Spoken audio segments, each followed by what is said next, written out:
Howdy, and welcome to another episode of Untold Tales from this side of nowhere. I'm your host, Connor Jones, and this week we are recording a special Christmas story. Well, I say special, but it's just a Christmas-themed story, and I think you'll enjoy it. I'm excited to share. This week, we are sponsored by Basin Pharmacy. Basin Pharmacy is your hometown pharmacy, as well as your source for over-the-counter medicine, vitamins and supplements, office supplies, Russell Stover chocolates, and greeting cards, both of which, those last two items, come in handy this time of year. You can stop in Monday through Friday from 9 a.m. to 6 p.m. and Saturdays from 9 a.m. to noon. They will, of course, be closed on Monday, December 25th, in observance of Christmas. We're also sponsored here by the Wyoming Welcome Program. The folks at the Wyoming Welcome Program are excited about their service called Table Talk. They place brochures on restaurant tables in Cody and Powell that are filled with fun facts about Wyoming, jokes, and the month's holidays.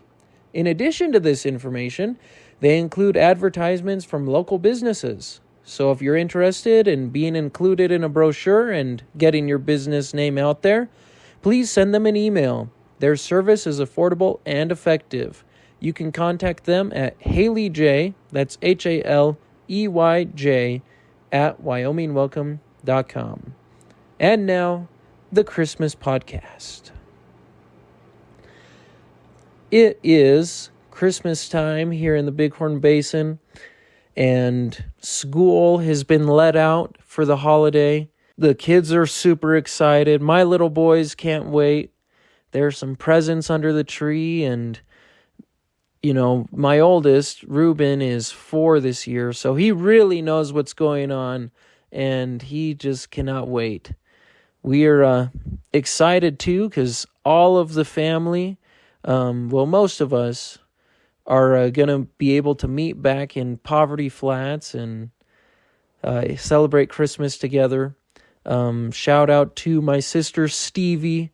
She is unable to make it in from California, but we will definitely be thinking of her, and we're going to have a FaceTime with my little brother, who is also not going to be there because he is on his mission in San Antonio. So shout out to Camden in Texas.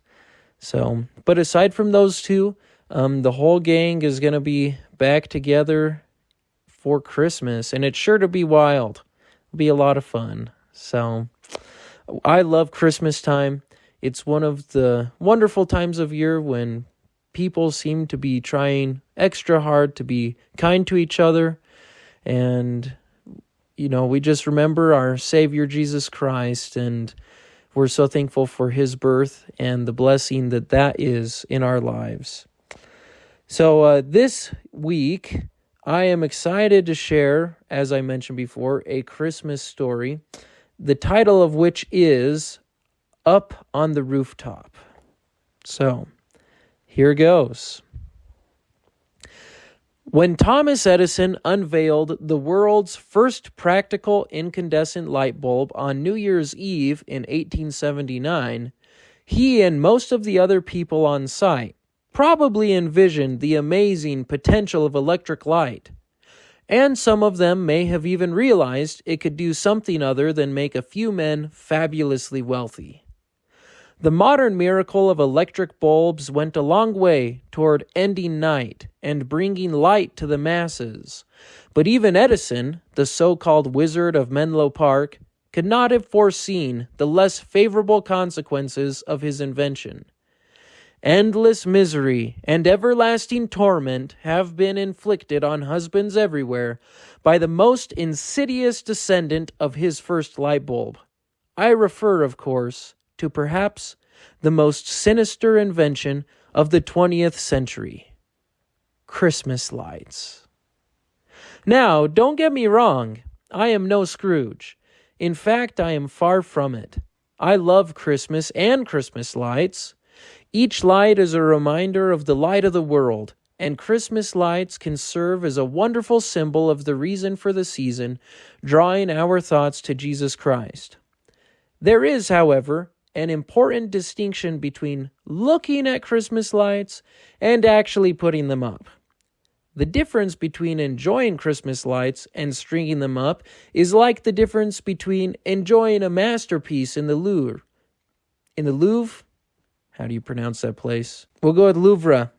Okay, the Louvre. The difference between enjoying Christmas lights and stringing them up is like the difference between enjoying a masterpiece in the Louvre and actually going through the years of training and practice to paint one yourself, though many people would tell you that painting is the easier of the two endeavors. That's not to say every display of Christmas lights approaches masterpiece status, but it seems that regardless the number of Christmas lights one has to string up, it requires a minimum of 48 hours of effort to get them situated.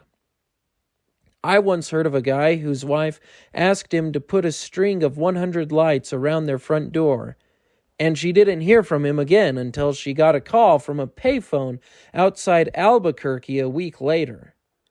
Apparently, the strain was so much, he finally called it quits after a single bulb on the strand burned out and fried the other 99 for the 82nd time. Don't forget about the danger associated with climbing rickety ladders and scaling slippery roofs in the process of placing holiday lights. I recently heard of a man who fell from his rooftop while putting up Christmas lights and ruptured his aorta, which I did not know was physically possible. I guess putting up lights is a job that can, in reality, break a man's heart. No wonder some people just leave their Christmas lights up year-round. Growing up in northwestern Wyoming, I was not immune to the woes of decorating for the holidays. While many people look forward to the weekend after Thanksgiving because of its shopping opportunities, it was certainly not a source of pleasure for us Jones kids. This was mainly due to the fact that Black Friday and its accompanying Saturday brought with them the task of hanging lights at my parents' business. For years, I thought Black Friday was indeed aptly named, because it was one of the darkest days of my year. You see, my parents owned and operated their own pharmacy in the nearby town of Basin, Wyoming, and in our teenage years, the task of decorating for Christmas always fell to us kids. The pharmacy occupied a building that, during 11 months of the year, measured roughly 100 feet by 150 feet, but somehow rivaled the Great Wall of China in size on the third Friday in November. Out of all the years my siblings and I did battle with the Christmas lights at the pharmacy, I will never forget putting up lights my senior year of high school. Much like one will never forget their worst car accident or a coronary bypass. By that time, the trio of trouble, as my 3 older sisters are widely known, had aged and matured considerably, and with their added wisdom came the realization that they could make Fred and I put up the outside lights while they decorated the interior of the pharmacy. It just so happened that the winter of 2015 was one of the coldest on record in northwestern Wyoming, which is saying something. Though Fred and I had several years of experience with the pharmacy lights under our belts, this year proved to be perhaps the most difficult yet. Under favorable circumstances, putting up the Christmas lights at the pharmacy presented a formidable challenge. First, we had to unearth the approximately 100 strands of C9 lights it took to light up the building, a task that some have likened to recovering wreckage from the Titanic.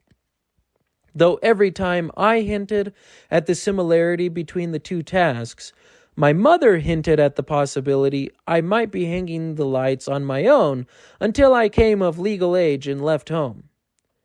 Finding the lights is the first major undertaking when putting up Christmas lights anywhere, since the infernal things have a solid 10 months to hide themselves deep in your garage or basement while they are not in use. Usually this part of the job consumed a mere hour or two of daylight, and if Fred and I timed things perfectly, darkness had fallen by the time we even started hanging the lights. With the lights located, we next began the task of replacing any missing bulbs.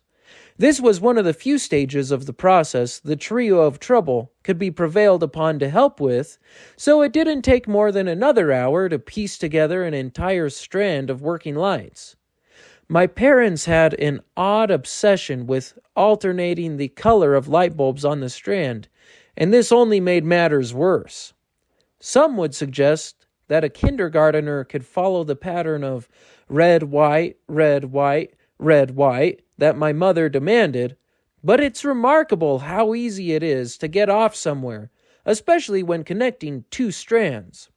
You see, if one strand ends on red, the first bulb of the next strand has to begin with white, but you invariably start the next one with red and have to remove every single bulb on the 100 light strand and exchange it for a different one. Did I mention it was cold? Wyoming presents a special kind of cold, unlike any I have experienced elsewhere. True, the East has a humid cold, which is very unpleasant, but it is hard to outdo a true biting, piercing, bone-chilling Wyoming cold. That winter of 2015, it was so cold you could only get about 2 breaths in through your nose before the little hairs inside your nostrils froze solid and started poking the interior of your nose. If your toes and fingers weren't aching so much, the feeling of a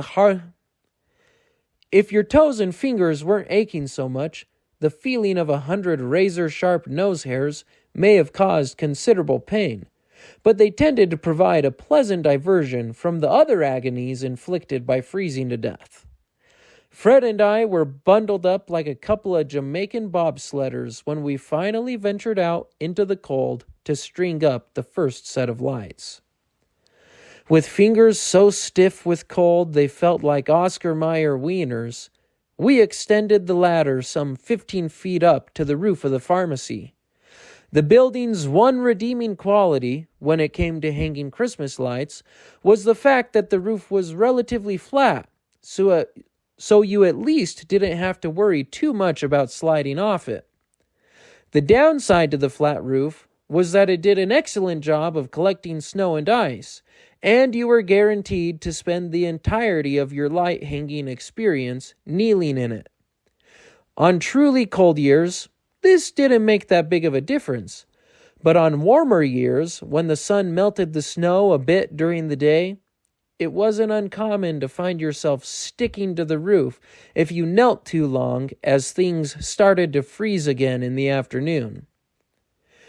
Before I started up the ladder in the gale force wind, I asked Fred, "Are you sure we should be doing this in this storm?" "What?"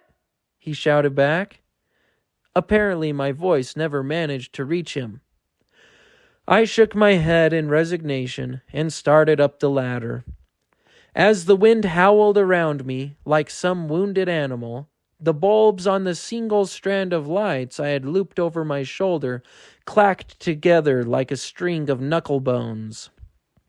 In the event one of the bulbs should burst, I had stuffed my pockets full of spare bulbs, though I had little hope of unscrewing a dead or broken bulb with the enormous gloves I was wearing.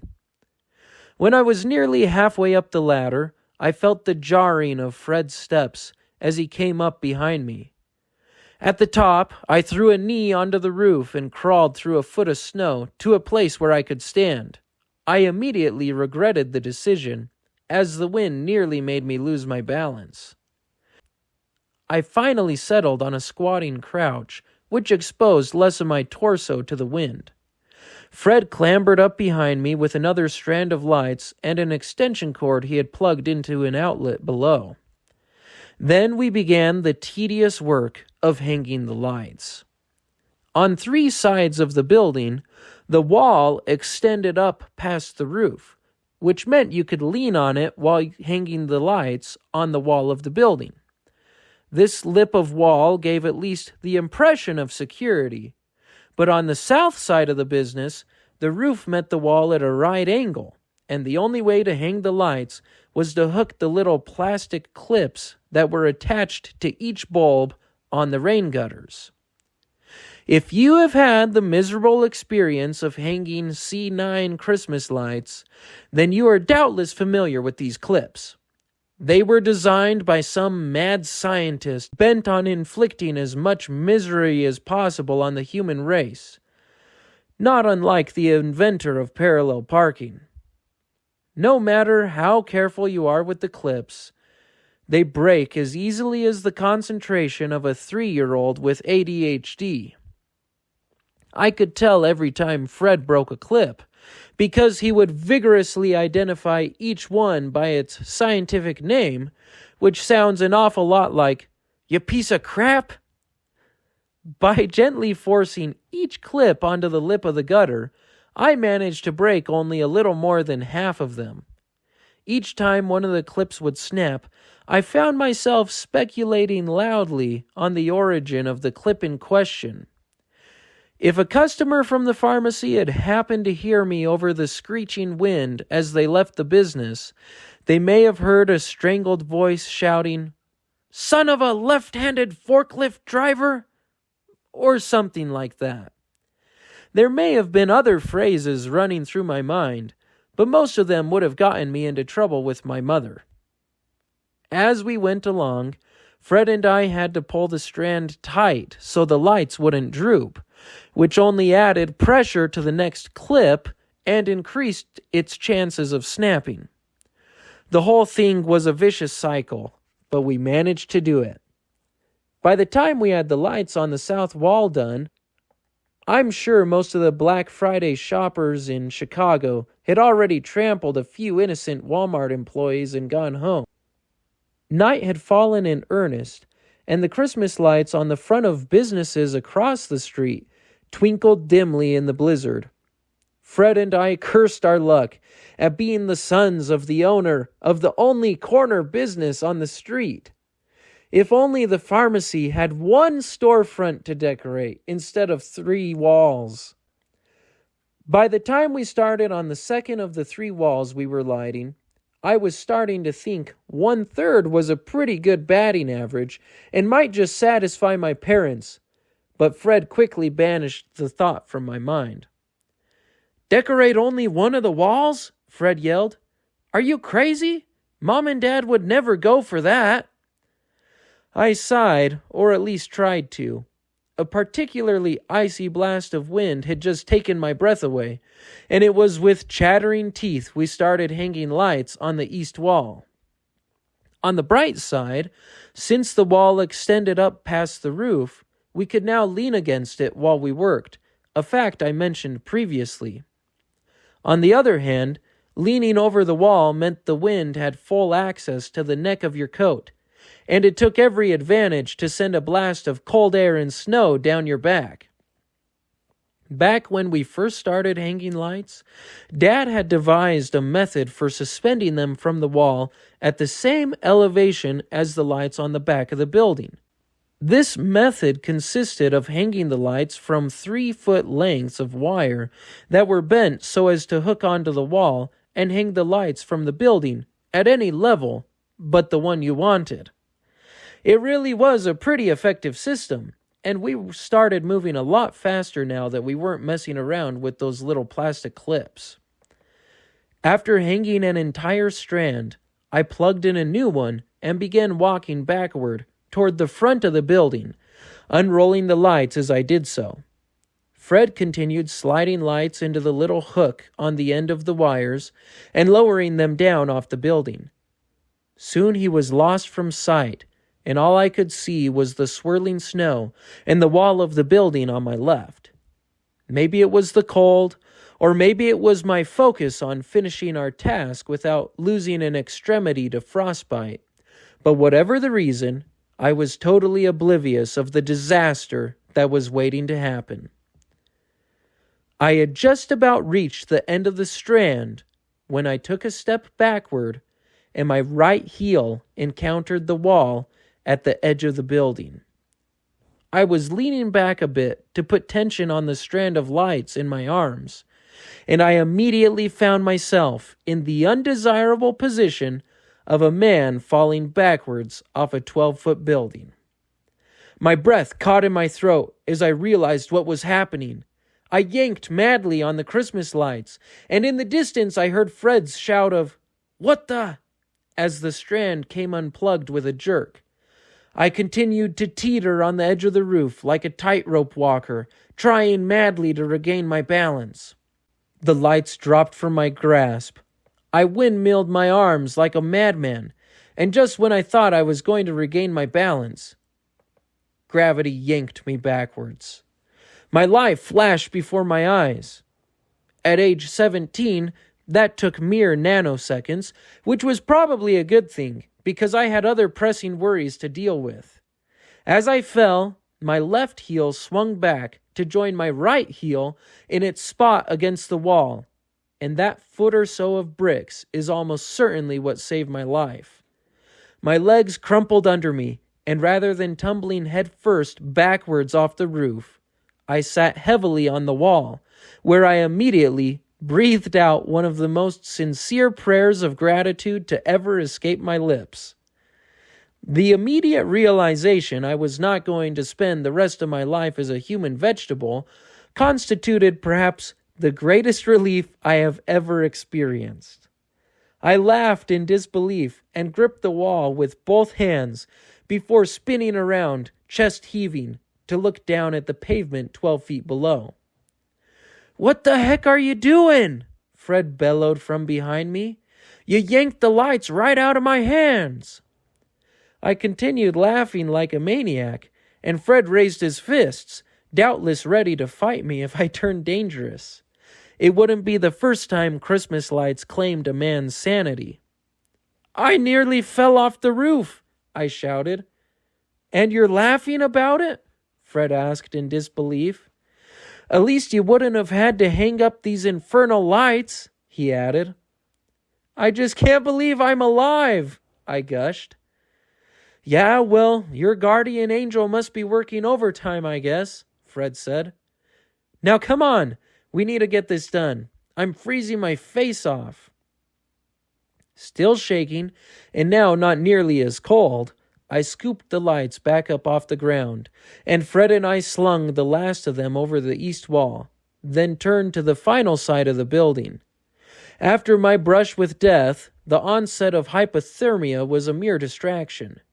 When the last hook was finally in place, we straightened up and remembered again that doing so was a bad idea. Crouching to avoid the wind, we trudged back to the south side of the building and descended the ladder, our hands and feet so numb we had to double-check our position on each rung to be sure we were actually touching it. When we finally burst back into the light and warmth of the pharmacy, it was like two astronauts returning from a spacewalk. Aside from the burning in my fingers, toes, and face, getting out of the cold was marvelous. "Al almost died," Fred called out as we stomped snow from our boots. "Oh, really?" Beatrice asked. "Again?" "Oh, I just almost fell off the roof," I said. "Well, at least you wouldn't have had to hang Christmas lights again," Alice shrugged. I shook my head and grinned. "You've got a point." Since leaving home, hanging Christmas lights has never been quite as challenging as it was when we decorated the pharmacy. Now I string up a few strands of lights on the front of the house, balancing on a rickety ladder and trying to screw in the obstinate C-hooks that hold them in place. The dang things never seem to want to go into the wall, and I just hope the neighbors don't hear me speculating loudly about the origin of the C-hook in question. That being said, if they've ever hung Christmas lights, then they've probably done some speculating too. There you have it, the Christmas edition of Untold Tales from this side of nowhere. Yeah, we actually are going to be having our New Year's Eve, our Christmas Eve party at the pharmacy, where the pharmacy is now is actually next to its old location. The Basin Pharmacy was housed in the corner building where the Copper Corner Cafe now stands. So when I say we're having our New Year's or our Christmas Eve party there, we're going to be having it in the cafe. So I'm not sure who strung up the lights this year. I haven't been down to Basin yet to see if they're up. I'm sure it was my poor old dad and maybe my brother-in-law McKay who did it, if those lights are up. But I'm sure I'll find out this weekend as we celebrate Christmas. And maybe you have had an experience hanging Christmas lights, a near-death experience. I know that the stories are out there. Every year it seems like somebody falls off a ladder or slips from a roof and gets hurt hanging Christmas lights. They're great when they're up, but they're always a pain to get there. A friend at work told me about permanent Christmas lights. He acted like there's something new, but I see permanent Christmas lights all the time. All you have to do is leave them up year-round, right? So whether you are a year-round Christmas light type of person or if you battle with them every year, I hope you could relate to this story from the middle of nowhere. Have a very Merry Christmas and a Happy New Year. This is the last podcast of 2023, and it marks the end of the first year of our podcast. So, going out with a bang here. We will definitely see you in the new year. And as always, this has been another Untold Tale from this side of nowhere, where we work twice as hard for half as much and still find time for the important things, like fishing. Merry Christmas.